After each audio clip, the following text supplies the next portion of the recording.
Welcome to the Slop Farm. Enjoy the video. In this video, I will show how to make coffee paper at home, only way.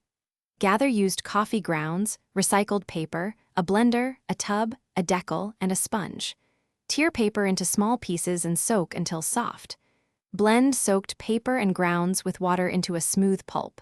Pour pulp into the decal, press out water evenly, then transfer the wet sheet to a drying surface for pressing and drying. In this video, I will show how to make coffee paper at home, only way. Start by drying and sieving coffee grounds to remove large clumps.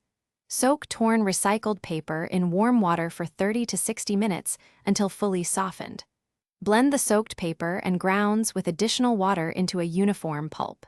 Keep the pulp consistency like a thick smoothie for even sheet forming and texture control.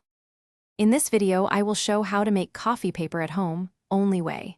Quick recommendation: life's too short for cheap socks. Go darn tough with a lifetime warranty for comfort while you craft. If you like this tip in the video, please subscribe and like to help the channel. Check the description for the link and other deals. Now let's get back to the video. In this video, I will show how to make coffee paper at home, only way. Pour pulp evenly into the decal and shake gently to distribute fibers. Lift the decal, let excess water drain, then invert the wet sheet onto an absorbent cloth.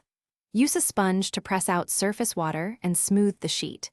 Cover with another cloth and apply steady weight until mostly dry and firm to the touch.